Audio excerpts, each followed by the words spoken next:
Akhirnya ada the next Boas Solosa di timnas. Lihat bagaimana performa apik pemain U16 ini yang tenang dalam melakukan finishing. Semua orang langsung flashback dengan striker house goal asal Papua, yaitu Boas Solosa.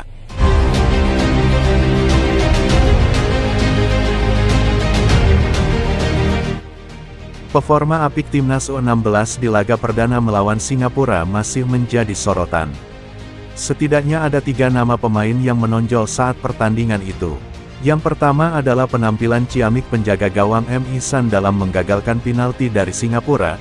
Lalu ada Fabio Iska Irawan yang mampu melakukan lemparan jauh seperti Arhan dan berbuah gol. Dan yang paling menyita perhatian publik adalah sang penyerang Alberto Henga dalam melakukan finishing secara klinis. Rasanya sampai saat ini, Indonesia belum mendapatkan sang finisher di depan yang mampu tenang dalam mengeksekusi bola, setelah eranya Bambang Pamungkas dan Boas Solosa berlalu. Bahkan di timnas senior sendiri, kesulitan masih sama yang dihadapi di tiap-tiap pertandingan, yaitu belum adanya seorang finisher yang ganas di depan mulut gawang lawan.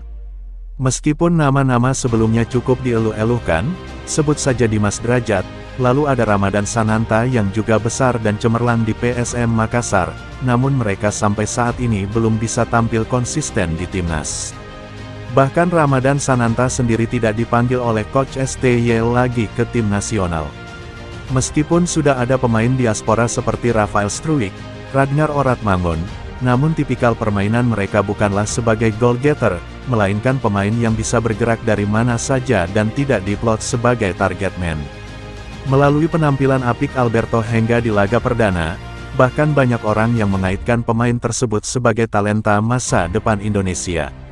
Tidak tanggung-tanggung, bahkan sebagian netizen, media di Indonesia, mengatakan kalau Alberto akan jadi the next Boas Solosa.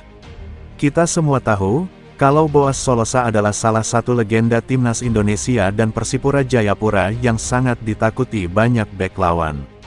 Insting dalam mencetak gol, skill dan dribbling Boas Solosa jauh di atas rata-rata pemain lainnya di masa muda.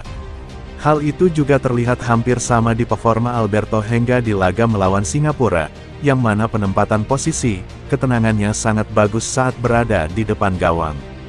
Hal itulah yang membuat orang semakin yakin kalau the next Boas Solosa akan lahir kembali beberapa tahun ke depan. Boas Solosa sebagai mantan pemain timnas yang kini bermain di Persewar Waropen Liga 2, juga ikut memberikan komentar terbaiknya terhadap pemain yang juga berasal dari Papua itu. Dia menyebut, kalau sebenarnya tidak ada the next, karena yang ada adalah diri sendiri dan tidak mungkin sama seperti pencapaian yang dia raih. Bahkan dia mengatakan, kalau potensi dari pemain lain jelas bisa saja melampaui prestasi yang dia dapat, karena semua tergantung kepada kerja keras, keberuntungan dan juga konsistensi. Yaitu gol yang bagus, saya melihat itu dari tayangan televisi. Bagi saya semua pemain Indonesia banyak talenta bagus, saya pikir mereka bisa melampaui saya kalau mereka terus bekerja keras dan konsisten, ucap Boas Solosa. Kita tentu tidak bisa menyebutkan the next atau apalah, karena saya dan dia jelas berbeda. Siapa tahu kedepannya dia lebih bagus dan bisa bermain di luar negeri. Bagi saya kata the next itu kurang bagus, karena setiap pemain ada masanya masing-masing, ucapnya lagi. Pesan saya kepada adik-adik yang sedang meniti karir di sepak bola agar terus bekerja keras, terus menjaga konsistensi dan jangan neko-neko. Kalau ingin punya karir yang panjang, ya harus jadi atlet profesional. Itu pesan saya kepada semua pemain muda dan adik-adik, tutup Boas Solosa. Wah, gimana pendapat kalian guys? Setuju gak dengan pernyataan dari Boas Solosa? Dan apakah kalian setuju kalau Alberto Henga layak jadi calon the next Boas Solosa ke depannya? Jangan lupa komen di bawah.